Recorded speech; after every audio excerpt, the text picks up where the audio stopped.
Então, bora lá. Então, continuando aqui, né, nós falamos da amplitude total. E aí o detalhe, existe também diferença entre as frequências.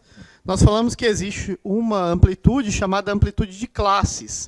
O que seria a amplitude de classe? A diferença entre o limite inferior e superior de cada classe. E existia uma amplitude total, que é a diferença entre limite superior e limite inferior da distribuição inteira. Mas existe também uma diferença entre as frequências. Na realidade, existem aqui 4 classificações de frequências.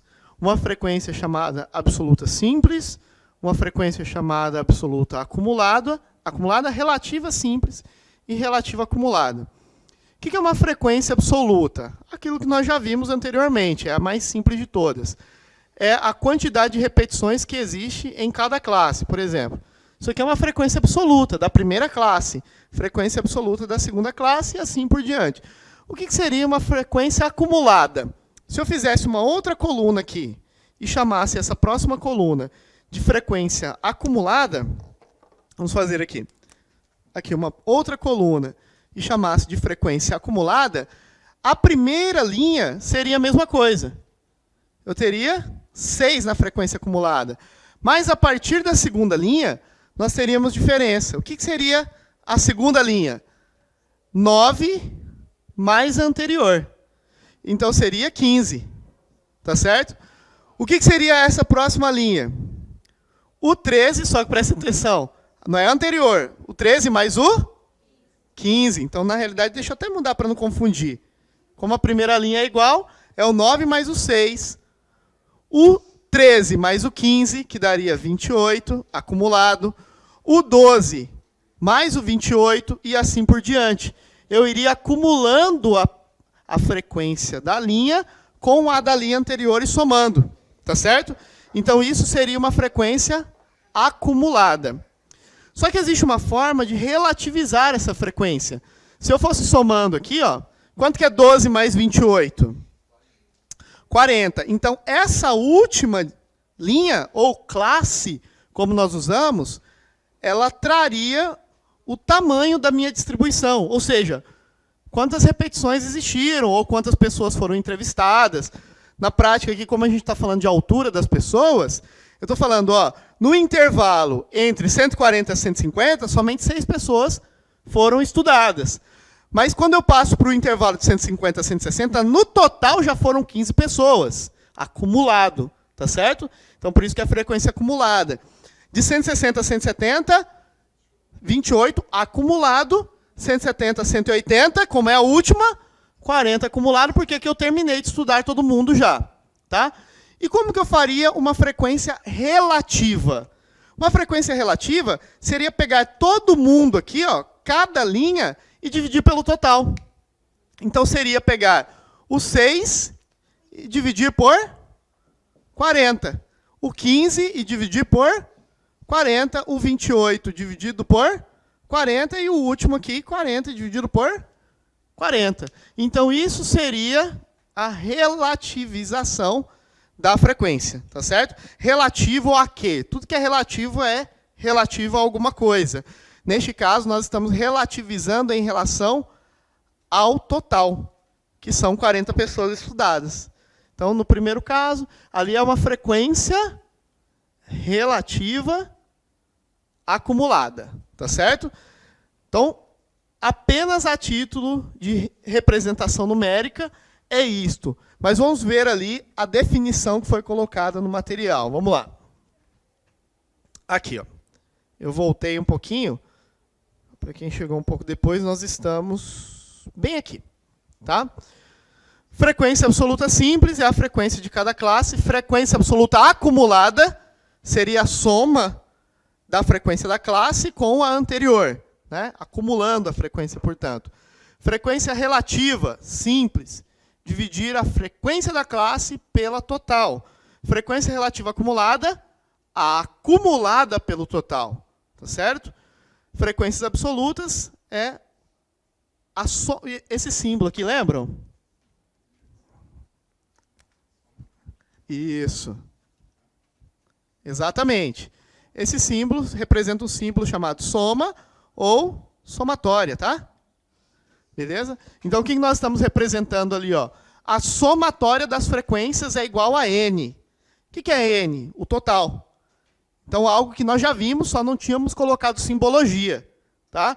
Se eu somar ali, ó, só para traduzir da linguagem matemática para a linguagem numérica. Somatória das frequências é igual a N. Somatória das frequências é igual ao total de elementos que eu estou estudando. Então, no caso que nós representamos ali na tabela, era isso daqui. Ó. Se eu somar a frequência 6 com 9, com 13, com 14, vai dar quanto? 40. Então, a somatória das frequências me dá 40. Então, o N ali simboliza algo específico. O N simboliza a totalidade dos elementos que eu estou estudando, a totalidade de alguma coisa. Uhum.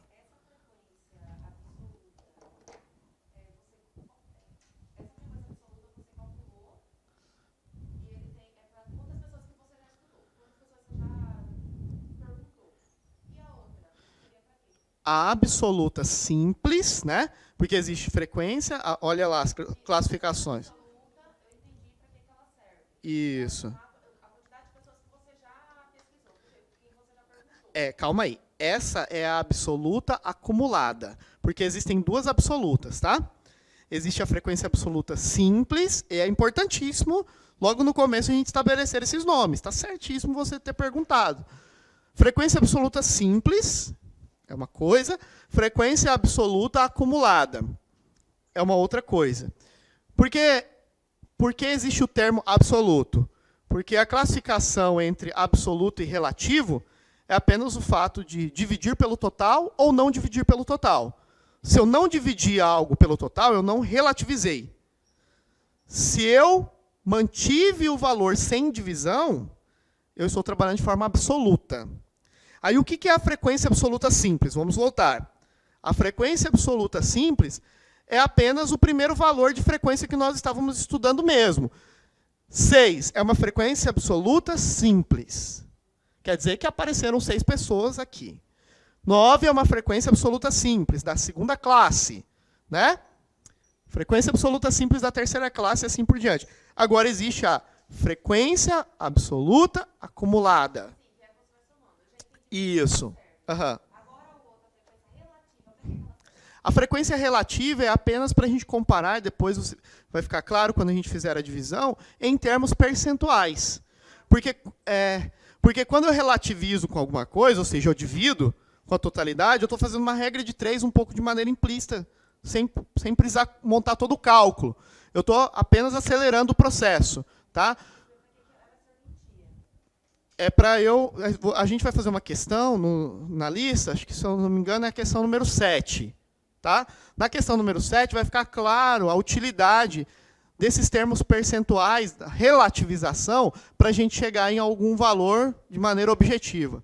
Tá? Aqui envolve bastante matemática básica. Tá?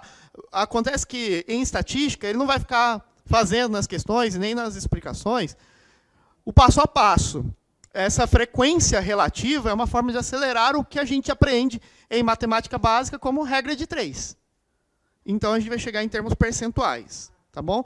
Então, por exemplo, quando eu dividir, só para deixar um pouquinho mais claro, quando eu dividir 6, por exemplo, por 40, vai dar um número quebrado aí, não vai? Se alguém tiver uma calculadora, só para me ajudar aí para... Beleza. Então, 6 dividido por 40 vai dar 0,15. O que isso quer dizer? Que aqui na primeira classe eu tenho 15% das pessoas da distribuição toda. É apenas isso. Exato. Tá bom? Isso é relativizar, tá? Beleza. Aí, vamos lá. Voltando aqui um pouquinho. Essa é a relativa simples. Aí, a relativa acumulada, eu pego as acumuladas e faço a mesma coisa. Só que com as acumuladas. O que seria acumulada? Pegar lá o que eu somei, né? E dividir pelo total. Por exemplo, vamos lá. Aqui, a frequência absoluta simples é 6. Mas a frequência acumulada, aqui é 6, sempre na primeira é igual, tá? Na primeira é sempre igual. Aí na segunda é o 9 mais o 6. Ou seja, que é 15. Então, como que ficaria a acumulada relativa? 15 por 40. Tá? Se não for a acumulada, se for só a frequência relativa, sem acumulada. Aí seria o 9 por 40, e não o 15. Tá entendendo? Então, a diferença é se eu estou usando a absoluta para relativizar ou a acumulada para relativizar. Relativizar é sempre em relação ao total. Se eu dividir o 9 por 40, eu estou calculando uma frequência relativa apenas. Isso. Se eu estiver dividindo 15 por 40, eu estou calculando uma frequência acumulada relativa. Beleza? Claro, eu apenas vou somando os conceitos, tá? Vou adicionando os conceitos. Isso vai acontecer bastante, tá? Não somente aqui, mas nas demais coisas aí que a gente for acrescentando. Beleza? Vai ter slide aí desse exemplo, tá?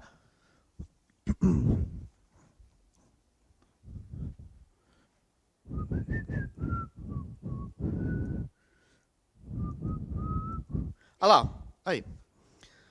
Então, a frequência acumulada é só ir somando, eu vou somando, né, em relação às classes anteriores, a frequência.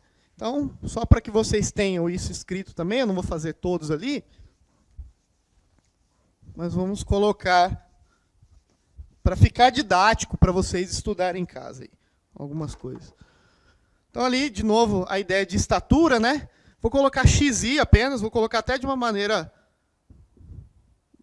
mais dura do que está ali está bem exemplificativo, mas se eu tiver um xi, é a variável, um xi, e aí ele colocou, um fi, perdão, um f acumulado, mas eu poderia colocar um f relativo. E poderia colocar também um f relativo acumulado. Tá? Então, ele colocou isso em distribuições não agrupadas, apenas 142. Isso nem importa muito nessa discussão que a gente está tendo. 147, depois 148, 149, uma reticência. 148, 149 e falou que isso aí continua, né? Ele colocou aqui na frequência absoluta 1, 2, 2 e 1. Beleza. Bem simplesinho, tá? Não precisa fazer com números muito complexos. Aqui o importante é você entender como que eu chego em cada termo. Então, para eu chegar na acumulada. A acumulada, a primeira linha é a mesma, porque não acumulou nada ainda. Então, a acumulada é 1. Agora, quanto que é a segunda aqui? Ó? Eu vou somando, tá vendo? A da classe com a acumulada anterior. Da classe anterior. Então, aqui vai ser 3. Se eu somar aqui, vai ser 5. Fácil, né? Aqui vai ser 6. Então, essa é a acumulada de cada classe. A relativa. Eu não sei quanto que é essa distribuição, mas porque ele colocou reticência, mas vamos supor que terminasse aqui. Vamos supor que esse fosse o final. Só isso que foi a pesquisa. Para facilitar um pouco a nossa vida. Então, eu teria quantas pessoas pesquisadas aqui? Ó? 6, né? Então, o total aqui seria 6. Beleza. Então, qual seria a relativa? Cuidado. A relativa apenas, relativa simples, seria 1 aqui na absoluta. 1 sobre 6. Que seria 2 sobre 6. 2 sobre 6 de novo. 1 sobre 6. Compreensível, né? Agora, na relativa acumulada, são esses. Também sobre o total. 1 sobre 6, 3 sobre 6, 5 sobre 6 e 6 sobre 6. O que isso indica?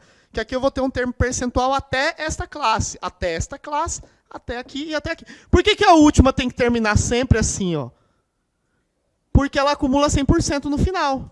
Né? 6 dividido por 6 tem que acumular o 100%. O número 1, em valores unitários, representa 100%. Tá? Se eu somar todas, vai dar 1 no final. Não, sim, aqui individualmente. Então, se eu somar os resultados em termos percentuais aqui, eu vou chegar em 1. aí em valores decimais, centesimais, eu chegaria a 1. Aqui, o final tem que dar 1, obrigatoriamente. Tá? Esse último termo, sempre 1 na divisão. Aqui, a somatória do que vai dar como resultado vai dar 1. Beleza? Facinho?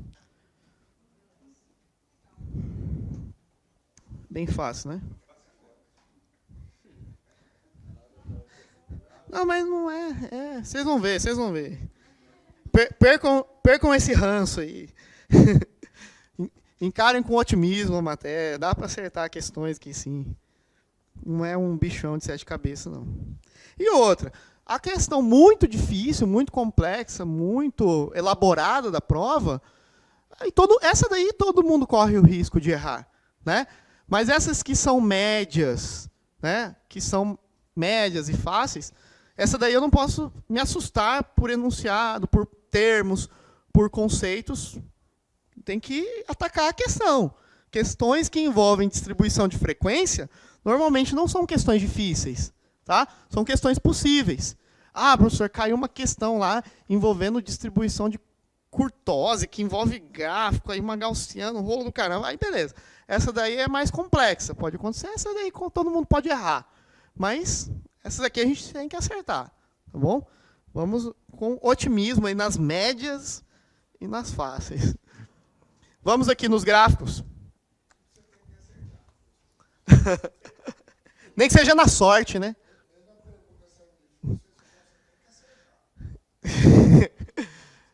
Nem que seja na cola. Não, no final do curso eu vou deixar o número de WhatsApp aqui para vocês me ligarem no dia da prova. Para você passar a cola para vocês. Representação gráfica. Não costuma cair que tipo de gráfico eu estou trabalhando. Mas eu vou colocar aqui algumas questões que envolvem a interpretação possível para cada gráfico. E aí, no final, o que eu vou fazer aqui? Ó? Eu vou fazer um ditado aqui, que é uma decoreba, para vocês anotarem. Deixa eu ver se eu acho que eu fiz uma observação antes de eu vir para cá, para vocês anotarem o que pode ser perguntado conceitualmente, porque já perguntaram isso em prova. Por exemplo, a FCC, ela adora perguntar classificação sobre gráficos. Se cair, eu vou passar aí um resuminho para vocês fazerem um post-it lá para colar em algum lugar, um resuminho para vocês estudarem, tá? Então, primeiro gráfico aqui, o gráfico de barras. Muito conhecido, quando se fala gráfico de barras, tomem cuidado, porque o gráfico de barras ele é necessariamente horizontal, tá? Então, o gráfico de barras é horizontal. Usado para representar o quê? Dados categóricos ou qualitativos. Seria importante anotar isso, tá? Então, o gráfico de barra, ele é muito utilizado para grandezas qualitativas, tá? Distribuições qualitativas.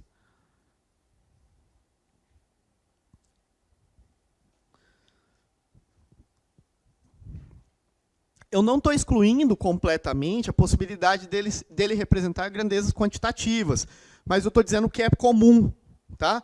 O que é comum, o que ele representa melhor. Ele representa melhor distribuição ou grandezas qualitativas, beleza? Então, por exemplo, cursos vendidos por região entre os anos de 2015 e 2014 e assim por diante. Gráfico de coluna, tá? Muito parecido, só que disposto na vertical. Também utilizado para grandezas, mais utilizado para grandezas qualitativas. A única diferença deles, na realidade, é o desenho, né? Um está na horizontal e o de coluna está na vertical, inclusive a representação ali é a mesma, tá? Cursos por região. Beleza? Mais utilizado para grandezas qualitativas. Beleza? Opa, tem um abaixo ali que eu não falei. O gráfico de linha, tá pequenininho ali, né? O gráfico de linha, ele é normalmente utilizado para representar, anotem aí, ó, o mais comum. Calma aí. Variação dos valores ao longo do tempo. Normalmente é utilizado para grandezas temporais, tá? Variação de valores ao longo do tempo. Grandezas temporais, variável ao longo do tempo.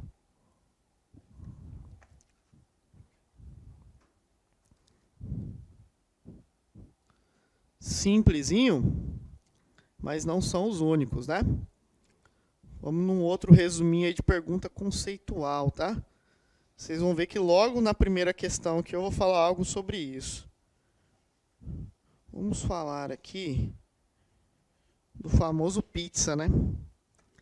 Que não chama pizza. Chama gráfico de setores, né? Anotem aí um textinho, aí, um conceitozinho pequeno sobre ele. Usado para representar, olha aqui que específico, ó.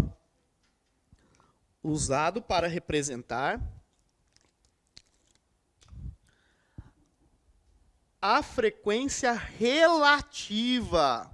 Acabamos de explicar.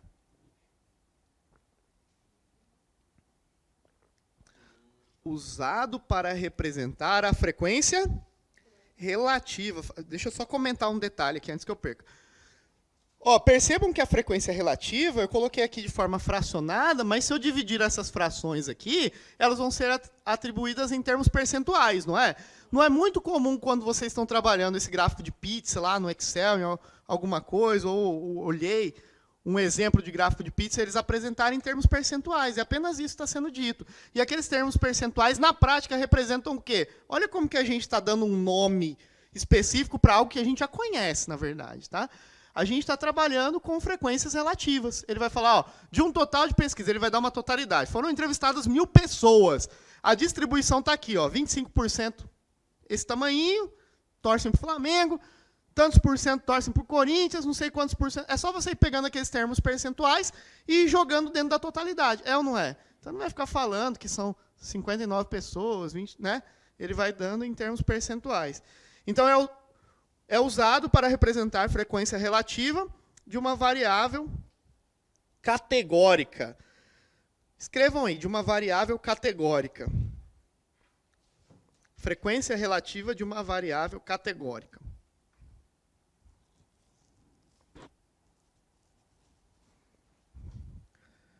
Ponto. Deixa eu explicar uma coisa para vocês. Quando nós falamos desse gráfico de pizza, ele é meio polêmico, tá?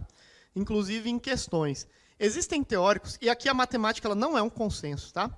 Porque como essa parte da matemática ela é aplicada, ela vai para as humanas também, por isso que eu não gosto de falar assim, matemática é uma ciência exata. Primeiro que matemática não é ciência. Antes de tudo, ciência é física, biologia, vou usando como experimentos. Matemática é uma linguagem. E eu estou dando aplicações para esse ramo da matemática, existem discussões em relação a abordagens. Por exemplo, uma discussão é essa. Tem gente que fala que o gráfico de setores, que é o gráfico de pizza, ele é um gráfico que é atribuído de uma maneira melhor para representar grandezas qualitativas. E tem teóricos que falam que não. Tem teóricos que falam que é melhor para grandezas quantitativas discretas. Como que eu vou saber o que o elaborador da minha prova acha? Fazendo questão da banca.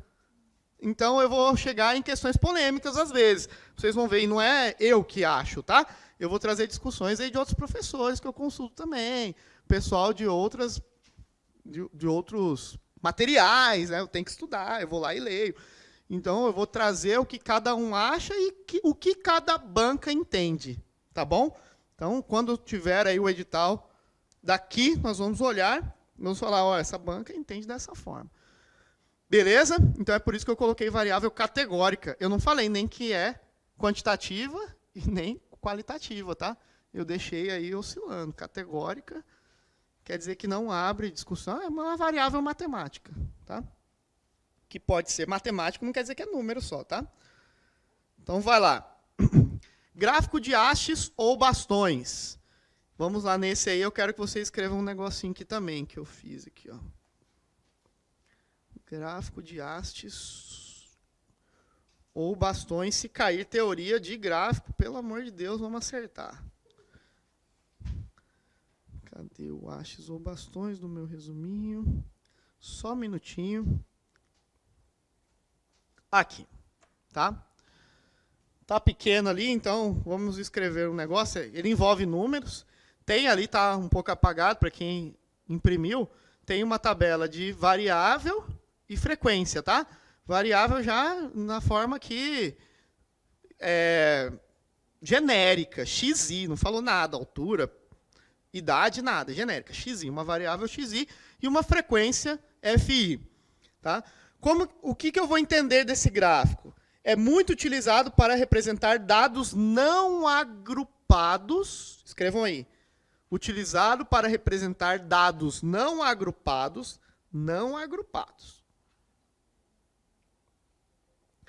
em classes.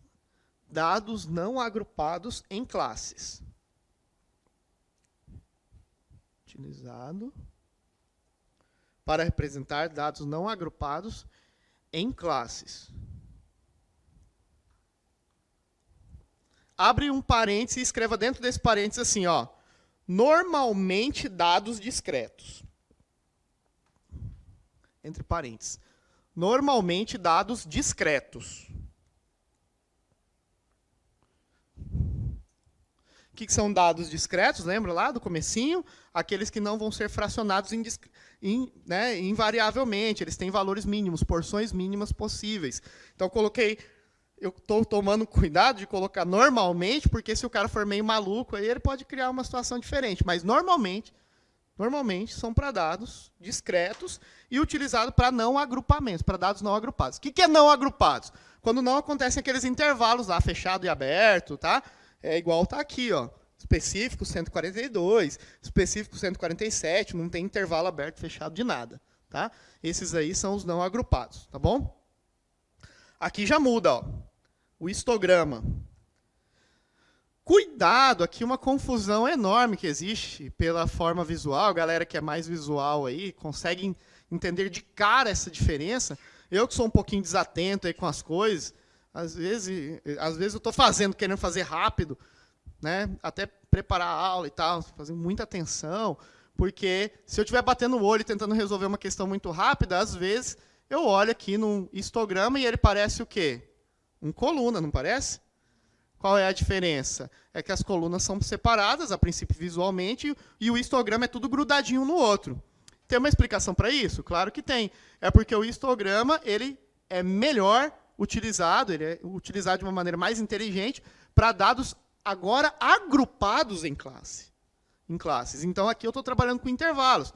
Ficou um pouquinho apagadinho aí também, mas, por exemplo, na primeira eu estou trabalhando com intervalo de 0 a 2, e depois de 2 a 4, de 4 a 6, de 6 a 8. E aí eu tenho uma coluna representando cada uma, mas agora distribuído em intervalos, tá? Então, no de coluna, especificamente, não tinha esse intervalinho de 0 a alguma coisa. Era específico, alguma coisa específica. Inclusive, o de coluna ele era melhor para grandezas qualitativas, tá? Para grandezas qualitativas. Aqui, eu estou trabalhando necessariamente com quantitativas e distribuído, na maioria das vezes, em intervalos de classes com distribuição de frequências, tá? Então, esse eixo aqui que a gente chama de eixo vertical, que pode ser chamado também eixo Y, ele é normalmente a frequência. O que é 2? Frequência é 2, quer dizer que isso aqui se repete 2 vezes. Este intervalo. 3, frequência 3, se repete 3 vezes esse intervalo. E assim por diante. Esse grandão aqui, ó, maiorzão de todos, de 4 a 6. Entre 4 e 6, se repete quantas vezes? 6 vezes. O que é esse 4 e 6? Eu não sei. Ele não inclusive falou assim. Nota de 20 alunos numa prova. Mas poderia não ter falado. Poderia ter falado apenas uma variável. Ele falou, nota. O povo aqui está indo, vamos ver. Ó. 0 a 2. 2 alunos tiraram entre 0 e 2. 3 alunos tiraram entre 2 e 4. Né? 6 alunos entre 4 e 6. Ó, o povo está bem aqui. 4 alunos entre 6 e 8. E 5 alunos entre 8 e 10. Beleza? Aqui são notas e aqui frequência, quer dizer, no gráfico, beleza. Frequência e notas. Frequência são os alunos na prática, tá? Quantos alunos tiraram esta nota? Tudo bem? Perguntas? Aqui? Está aberto para os dois, tá? É entre. É. Quer dizer que não tem ninguém que tirou 0 especificamente, nessa primeira classe, ninguém tirou exatamente 2, ficou entre 0 e 2. Entrava. É isso aí, tá bom? Não entendi. O enunciado aqui, o conceito, ficou que o histograma é um gráfico destinado a representar dados agrupados em classes. Dados agrupados em classe. Beleza? Posso. É um gráfico destinado a representar dados agrupados em classe. Isso, representar dados agrupados em classe. Isso, quando a gente fala de classes, é necessariamente quantitativo. Porque classe é um intervalo numérico mesmo, tá? Tem carregador de iPhone, não? Vou terminar de passar esse textinho para eles. Vamos lá. Histograma foi polígonos. Olha lá.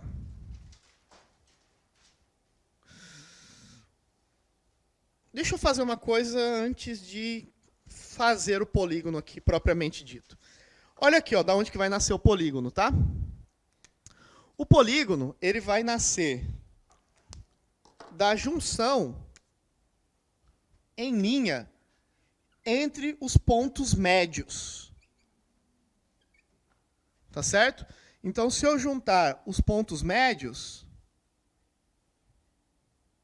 meu não vai ficar muito bom, eu vou ter um gráfico, ponto médio, do meu intervalo de classes ali da minha distribuição, eu vou chegar num polígono, que é essa linha, sobe e desce aí. Tá? Então, a fonte que gera um polígono é um histograma. O histograma gera o polígono através da junção, né, da ligação entre os pontos médios de cada classe. Tá? Do ponto médio. Então, polígono de frequências é o gráfico em linhas, obtido através da união, aqui, ó, aqui já está escrito, eu não vou nem digitar, através da união dos pontos médios das bases superiores, quer dizer, lá das bases superiores, dos retângulos de um histograma. Então, ele tem a fonte do histograma, ele nasce lá do histograma, que utiliza colunas verticais para mostrar as frequências. Em outras palavras, vou pegar o ponto médio lá do histograma, lá de cima, do platô lá de todos eles, vou ligar esses pontos médios e vou chegar nesse polígono aqui, tá bom? Então, ele serve para a mesma coisa que o outro serve. Se o outro serve para representar dados agrupados em classes, esse aqui também serve para a mesma coisa. É só uma representação gráfica diferente, um desenho diferente. Tá bom? E as curvas? Essa daqui eu vou um pouco rápida, porque eu vou dar uma aula inteira, lá, quando nós estivermos falando de curtose, achatamento, simetria, eu vou dar uma aula inteira sobre isso. Então, eu vou um pouco rápido aqui. Se eu pegar o polígono, que são várias retas ligadas, fazendo esse sobe e desce, esse zigue-zague, e ampliar numa pesquisa muito grande com vários histogramas, e eu ligar, ou seja, ampliar muito, em matemática a gente fala modular. Tá? Se eu modular esse gráfico, ele vai dar uma curva mais suave. Ele vai dando uma curva. Não sei se vocês já viram esse pessoal que trabalha com bolsa de valores aí, que fazem day trade, essas coisas e tudo mais. E aí eles vão suavizando as curvas ao longo do tempo, porque eles vão ampliando o que a gente fez anteriormente. E essas curvas, elas dão coisas mais ou menos assim. Mais ou menos essas três formas aqui. Uma curva simétrica, que é aquele exemplo que eu usei para ela, quando ela falou sobre fazendo as extremidades para chegar na mediana. Ela pode dar uma assimétrica à direita e uma assimétrica à esquerda. Cada uma tem uma interpretação, tá? Na primeira ali, a média é igual à moda, é igual à mediana. Aqui, quando ela é alinhada mais à esquerda, a minha moda ela está em um valor menor. Aqui a minha moda está em um valor maior. São diferentes, média, moda e mediana. Não vou me aprofundar, porque vou ter uma aula inteira sobre isso, tá? Apenas para a gente entender que existem também esses gráficos, chamados gráficos em forma de sino, e depois curvas em forma de J, que são gráficos crescentes ou decrescentes. Aqui, por enquanto, vou deixar em off, apenas apresentei, porque eu vou ter uma aula específica sobre este gráfico e este gráfico aqui, ó. Este que é o box plot. Então, vou atropelar mesmo. Isso aqui eu vou fazer, vou jogar direto nas questões, porque depois terei uma aula específica sobre isso, tá? Ficou pequenininho isso aqui, né? Muito pequeno. Tá, vou ler aqui para vocês, tá? A representação. Uma coisa que eu toquei aqui, ó, na hora que eu fui explicando, vamos ver quem prestou atenção. A representação de diagrama de barras, de linha e de pizza possui escala de medida nominal e tem a moda como medida de tendência central. A gente tem que juntar duas coisas que eu falei. Uma é esse resuminho que eu acabei de falar, só que a outra é aquela tabela que eu passei sobre o que possui média, moda e mediana, o que possui só mediana e moda e o que possui só uma delas, né? Aquela tabelinha lá, eu falei, guarde essa tabela aqui é poderosa. Por quê? Mas, de qualquer forma, também chegamos aqui num assunto polêmico. Por quê, professor? Porque essa questão é o entendimento CESP, tá? Essa questão é o entendimento CESP, e aí eu vou tocar no assunto que eu falei agora há pouco. Vamos lá, vamos com calma. Ele falou de quantos diagramas aqui? Diagrama de barra, de linha e de pizza. Possui escala de medida nominal. E tem a moda como medida de tendência central. Então, o barra, linha e pizza, eles são geralmente usados para representar, usado para representar dados qualitativos nominais. Normalmente, não necessariamente. Se vocês jogarem essa questão aqui na internet, pegarem discussão de vários professores, alguns vão falar, pô, a questão tinha que ser anulada, a questãozinha de 2018. Né? Porque o cara usa um termo aqui, onde ele fala, possui escala. Possui dá a ideia de que, até concordo que possui necessariamente, talvez, né? Então, é uma discussão, mas vamos lá, CESP, esta banca, ela entende, especificamente, CESP, entende que barra, linha e pizza são geralmente utilizados para medidas qualitativas nominais, tá certo? Esta banca. É um consenso? Infelizmente, não. Tá certo? Qualitativos nominais. Beleza? A gente vai discutir isso aí depois, ainda nas próximas aulas, novamente, tá bom? Então, não é um assunto encerrado. A primeira é certa. E qual é essa ideia de que a moda é a medida de tendência central? Se vocês pegarem lá aquela tabelinha que eu dei, para esse tipo de distribuição de medida nominal, a moda é realmente a medida de valor central, naquela tabela onde for marcando X, tá certo? Então, essa questão, por esta banca, é entendida como certa, tá?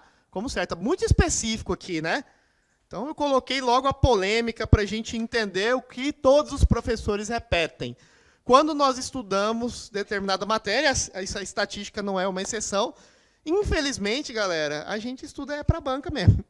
Tá certo? Aqui também, o que eu tenho que entender? Pô, CESP, FCC, FGV, vamos ver como que cada uma entende. Algumas bancas entendem diferente disso. Pessoal, infelizmente, eu já vi também questão da FCC entender que o gráfico de barra ele pode ser usado, eu concordo, como um método para representar medidas quantitativas discretas. Tá certo? Alguns teóricos entendem assim, e o CESP entende que é melhor representado para qualitativas nominais. Tá bom? Essa polêmica não é nossa, Então a gente só fala amém para esses caras, né? Se é assim que você acha, beleza, vamos por aí. Ordinário é quando eu coloco classificação hierárquica entre o que eu estou medindo. O histograma serve, o coluna serve também, entendeu? Porque quando eu estou colocando em hierarquia, eu estou colocando alguma coisa acima de outra, né? Então eu posso colocar o coluna, eu posso colocar o gráfico de barra, tá? É tudo questão de entendimento, entendeu? Da banca. Normalmente barra e coluna, tá? Uhum. Normalmente barra e coluna. Então quer dizer que as outras tabelas não têm a moda como medida de tendência? Não é as tabelas, é o tipo de classificação que eu estou dando. Se ela é isso aqui que eu estou dizendo, ó. Vamos voltar um pouquinho porque vale a pena, tá? Isso aqui não é perder tempo, isso aqui é ganhar tempo, é você entender bem o que está sendo discutido. Vamos lá, não tem problema, a gente volta. 14. É porque esse meu aqui ele não passa direto, tem outro esqueminha aqui. Aí eu cheguei. Olha lá, ó. Tá? Então isso aqui vale a pena decorar, tá? Não tem outra palavra. Então é igual quando a gente estuda lá. O que ele fez foi basicamente pegar a tabela que tem a ver com qualitativa nominal e jogou nessa tabela. Exato. Então, na realidade, ele não está classificando o gráfico. Ele está classificando o conceito do que o gráfico está estudando. O que o gráfico está atribuindo? Ele definiu como uma qualitativa nominal? Vamos lá. Qual é a medida central da qualitativa nominal? É a moda. É a última ali, tá? É a moda. Se ele falasse, e o entendimento da banca fosse que esse tipo de gráfico ele estuda qualitativa ordinal, medidas de valores centrais possíveis seria mediana e moda. Tá bom? Então depende. O que vai dizer essa tabelinha aqui? Bora lá? Facinho, né? Até eu que sou bobo aprendi isso aqui. Estatística está caindo, em um monte de prova aí, né? Polícia Federal agora cai estatística, né?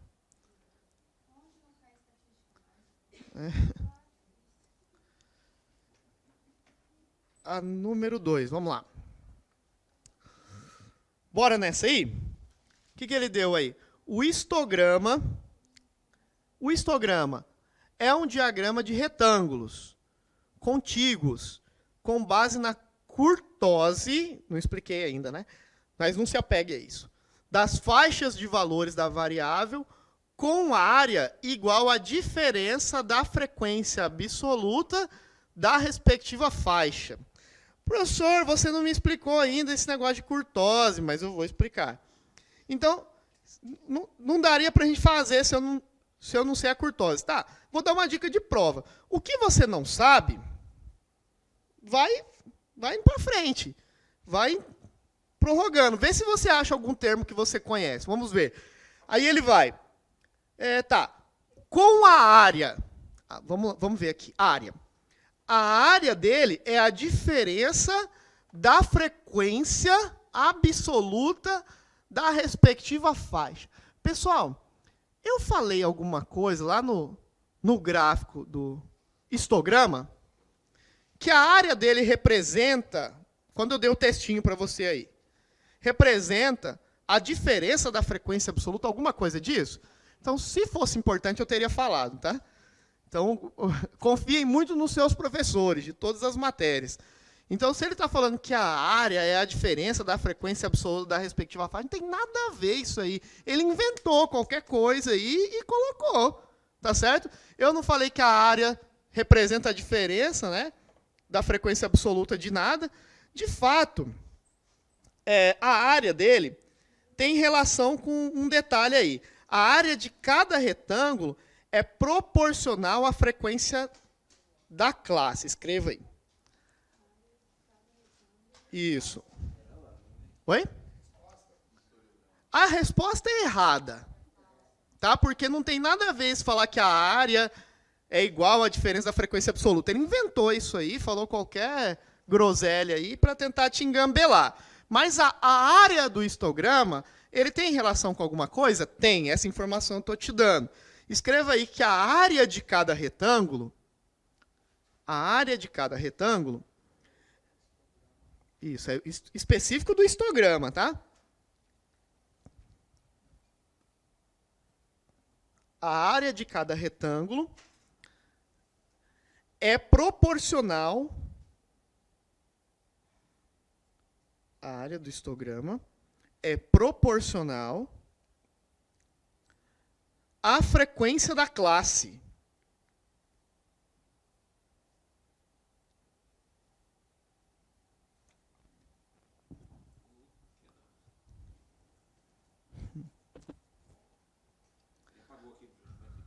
Posso falar. E eu vou explicar que é algo muito simples isso aqui que eu estou falando também, tá? Pode falar? A área de cada retângulo é proporcional. Note que eu nem falei que é igual, eu falei é proporcional. É proporcional à frequência da classe. É proporcional à frequência da classe. Gente, e por razões óbvias. Eu não falei que a área de cada retângulo, então você vai pegar um retangulinho lá do histograma. Tá? Beleza. E aí aqui tem um gráfico, onde normalmente aqui, ó, esta medida é a medida da frequência. Então, o retângulo, lá da matemática básica, da matematiquinha da escola lá, a gente aprende que um retângulo tem a sua área, a área é esse preenchimento interno aqui. Ó. A área é calculada como a base dele vezes a altura que ele possui. E essa altura é necessariamente quem? A frequência. Então, eu usei o termo que a área é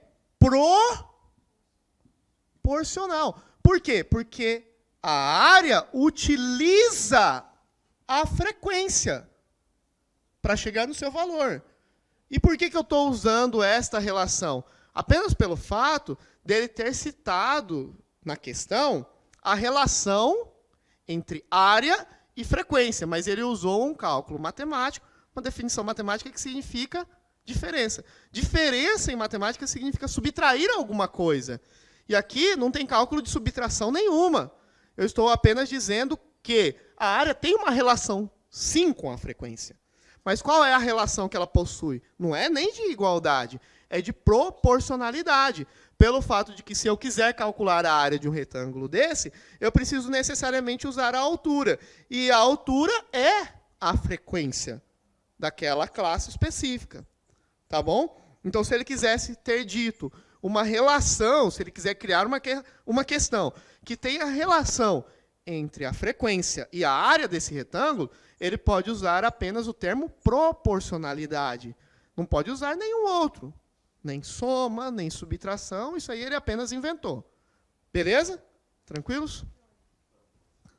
Então tá bom. Vamos lá na questãozinha número 3. Aqui também vou tentar melhorar na próxima. É porque essa aula aqui que eu organizei, eu já tinha lecionado para uma outra turma e eu não sabia, mudou o padrão aqui do material do lá que eu trouxe. Eu estou vindo de outro estado, eu não tinha conversado direito com o pessoal aqui. Mudou o padrão do slide, ficou um pouco diferente, mas nos próximos aí eu vou melhorar, tá bom? Então, essa questãozinha aí, vamos lá. O que ele deu aqui? Só um pouquinho. Ele falou que é da biblioteca, essa daqui? Beleza. Então, ele fala aqui, ó, a tabela a seguir mostra as quantidades de bibliotecas públicas presentes em 20 microrregiões brasileiras. A partir desses dados, pretende-se construir um gráfico de distribuição de frequência, com 4 classes de amplitudes iguais. Os valores mínimo e máximo de cada classe, ó, de cada classe. Lembra classe? Classe é cada intervalinho, cada linha. Então, o valor mínimo e máximo de cada classe devem ser números inteiros.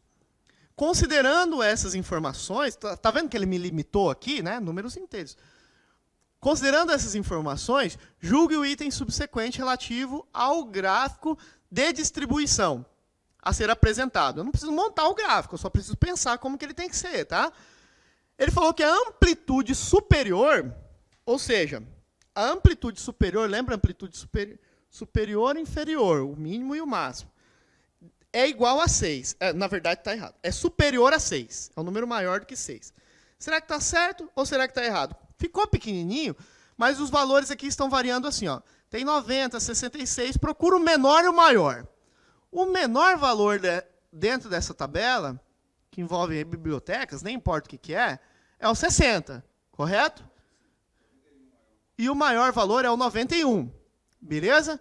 Então, você tem que trabalhar com intervalos de classes, levando em consideração que o limite inferior tem que ser 60. E o limite superior tem que ser necessariamente 91? Não, porque você tem que dar uma amplitude para cada classe, e todas as amplitudes devem ser iguais. Vou dar 1 minuto para vocês pensarem nisso aí. Como que eu vou organizar especificamente? Ele fala aqui, ó, 4 classes. Eu tenho que dividir tudo isso em 4 linhas, com amplitudes iguais em cada classe, de maneira que eu tenho um limite inferior e um superior, e ele quer que o superior seja, a amplitude, na realidade, seja superior a 6. 2 minutinhos, vou marcar aqui 2 minutos para vocês pensarem. E tentarem fazer, rabisca aí o papel mesmo. Se arrisquem. A hora de errar é agora. Não tem problema errar.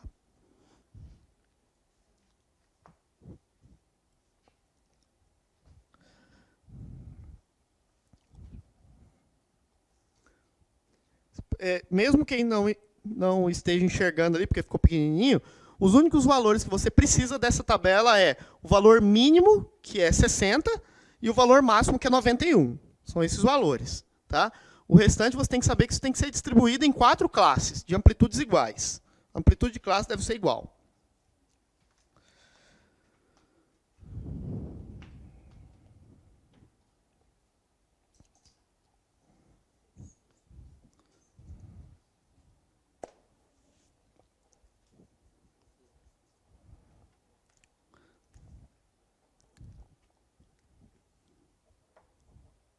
Pronto? Oi, pode falar.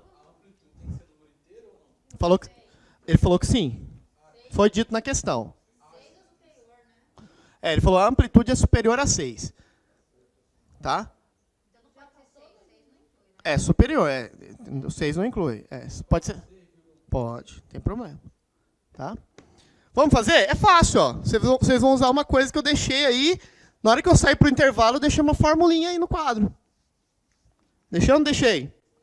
Na hora que eu sair, eu deixei essa aqui, ó. Cadê? Olha lá, ó. E eu encerrei falando, ó, aqui eu não escrevi ainda uma fórmula, mas isso vai virar uma fórmula que é usada, que é isso aqui, ó. A amplitude total é a amplitude de classe vezes o número de classes. É ou não é? Transfere isso para o seu problema. A amplitude total tem que ser igual a amplitude de cada classe vezes o número de classe. Então, vamos lá. Facinho, moleza. E aí é só fazer essa conta. Não tem problema. Não, mas cuidado. Olha lá, ó. Onde que ele fala que tem que ser inteiro? Ó. A partir desses dados, pretende-se construir um gráfico de distribuição de frequência com 4 classes de amplitudes iguais. Ó. O valor mínimo e máximo de cada classe. Isso, de cada classe. Devem ser números inteiros.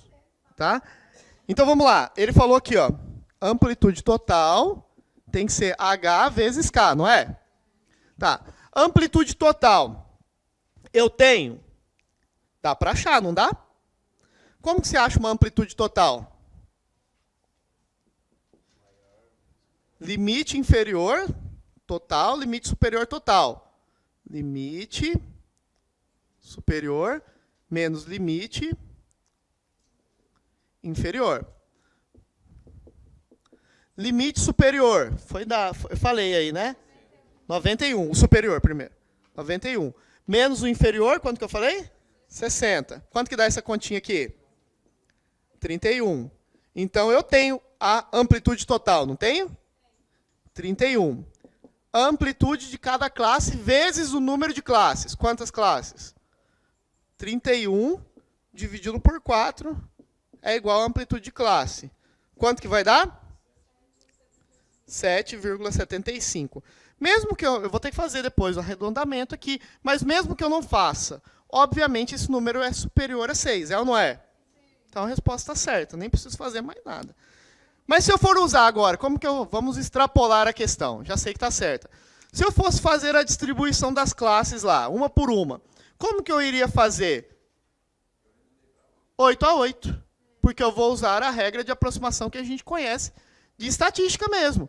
Eu não dei a aula de matemática básica de estatística aqui, porque não temos tempo. Mas em estatística nós utilizamos o 5 como parâmetro, lembra? Assim como na matemática em geral. Nós utilizamos valores decimais no intervalo de 0 a 4, aproximação para menos, ou manter valor. Na realidade, falei equivocadamente. Mantém o valor da unidade. E valores entre 5 e superior a 5, aproximação para mais. Tá certo?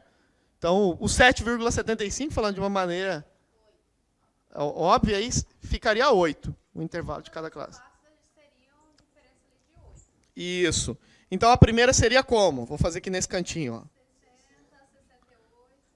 Depende como eu quiser. Ele não falou, né? Mas se eu quisesse abrir e fechar para algum lugar, então seria no intervalo de 60 a 68, certo? Se eu deixei aberto aqui, começaria com 68 a próxima, não é verdade?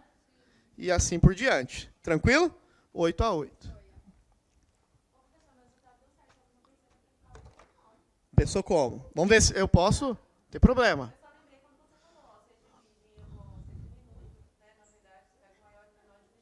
É. Mas você fez a mesma coisa que a gente fez, só que sem utilizar a equação. Tá certo, não tem problema. Tá beleza, o raciocínio está correto. Eu aconselho, assim, para o nível do concurso que nós estamos fazendo, eu aconselho dominar equações. Tá? Professor, eu consigo raciocinar de maneira lógica muito boa. Eu sei que tem muita gente que tem facilidade com matemática, mas vou repetir.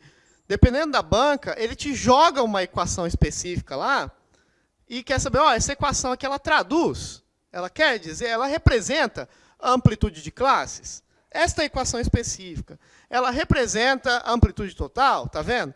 Então, é fogo, cara. Isso aí é ruim dizer, mas é crueldade até. Eu tenho uma questão da prova da Polícia Federal, salvo engano, de estatística, onde o cara não queria nada. Ele só queria saber se a fórmula da combinação com repetição estava certa. Ele falou assim, ó, dado este problema aqui, enunciou o problema. Esta fórmula, ele deu uma fórmula matemática. Essa fórmula resolve este problema? Aí, o que ele perguntou de outra maneira? Você decorou essa fórmula aqui? É sacanagem, não é? Mas cai, infelizmente cai. E se cair, eu aconselho o quê? Vamos lá, é chato memorizar a equação? É, mas nessas matérias específicas aqui, infelizmente é importante, tá, gente? Vamos fazer aqui? Vamos lá. É uma continuidade da questão anterior, tá? Vamos ver aqui, ó. A tabela a seguir, a mesma, eu vou até pular um pouquinho. A primeira parte aqui é a mesma, eu vou ler só o item. Ele fala que a última classe deverá variar de 84 a 91, certo? Tá.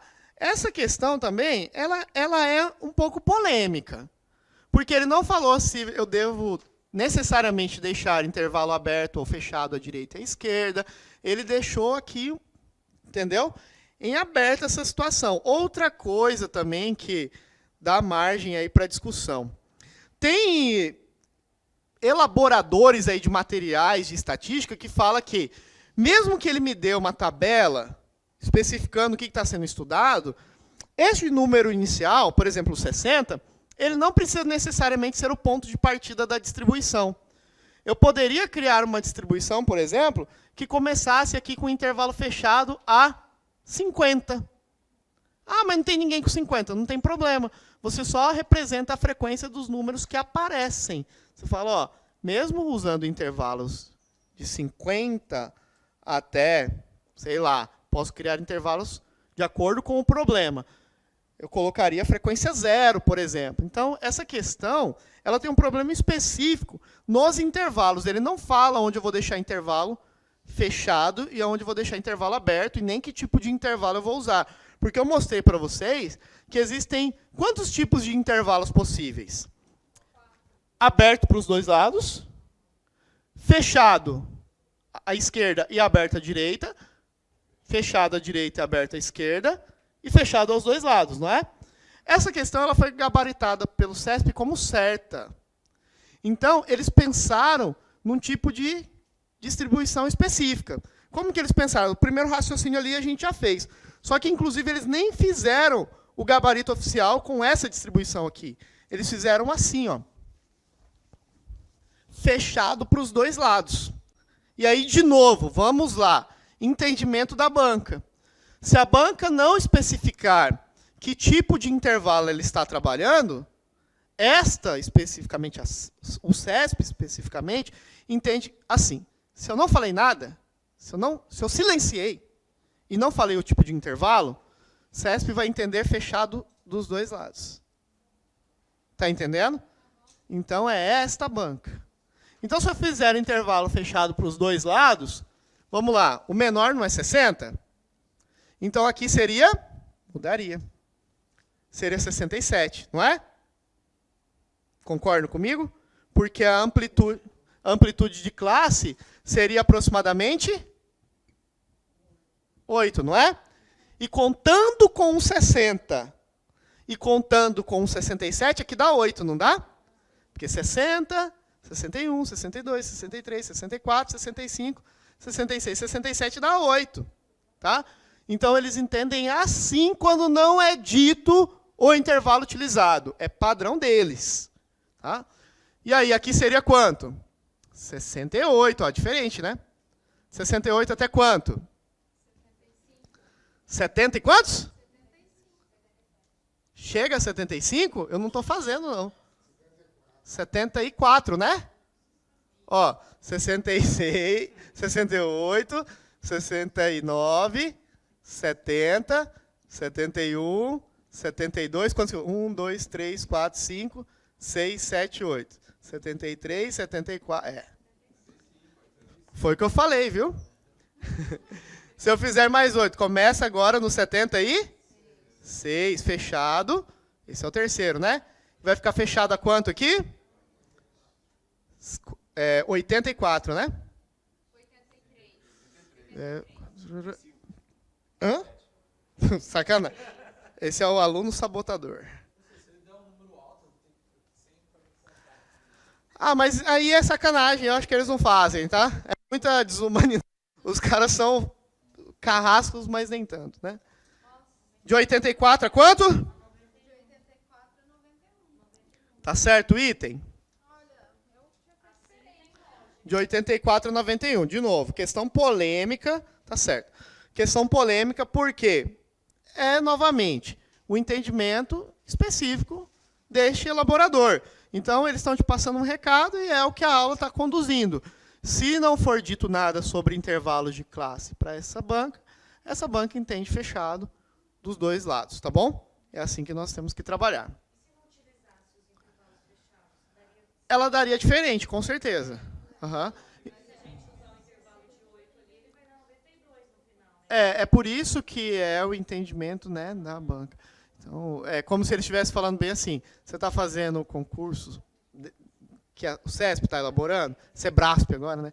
Então, a regra do nosso jogo é assim. Tá? Professor, a amplitude do 60 ao 67, o fechado seria 8? É 8, aham. Uhum. É porque você conta o 60 e conta o 67. Não vai ser só então 67 menos 60. Não. Você conta os dois, né? Porque está fechado para os dois. Beleza? Deixa eu ver se dá tempo de mais uma aqui. Vamos ver. Julgo item subsequente.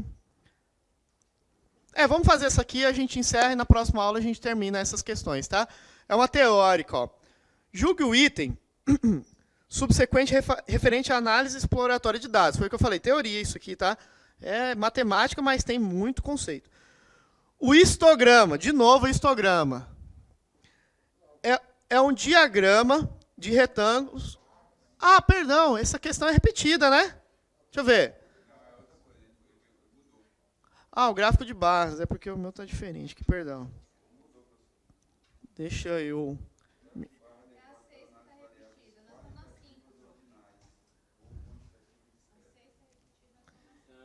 Entendi, desculpem, deixa eu voltar aqui. Ele fala o de barras.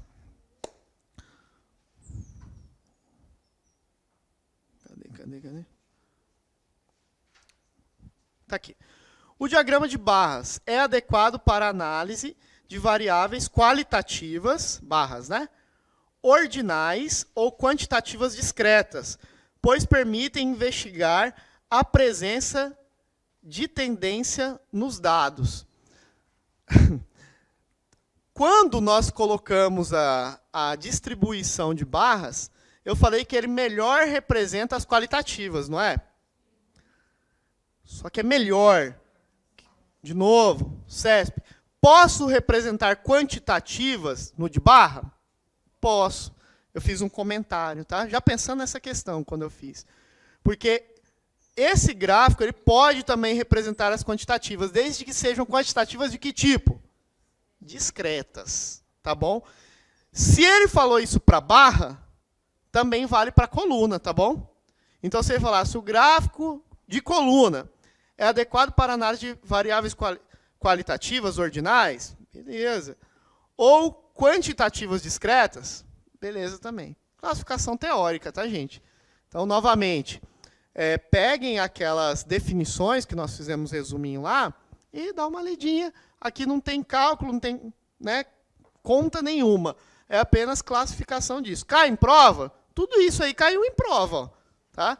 Então, pode cair de novo. Se cair, essas daí a gente não pode errar. Também estaria, tá? De novo, também essa questão ela dá margem para interpretação, mas ele não usa o termo apenas, né? Apenas, somente. Ele não exclui a outra possibilidade, tá bom? Beleza? Gente, é isso aí. Amanhã eu tenho aula disso aqui de novo, né? Talvez amanhã seja a aula mais pegada em relação a fazer conta, tá? Então, quem tem um pouco de dificuldadezinha com números aí, nem sonhe em faltar a aula de amanhã, porque a gente vai falar de medidas de centralizações. Tem mais material, huh? Eu já mandei, eu acho que hoje ainda eles devem... deve mandar amanhã de manhã, talvez. Mas está lá o material, tá?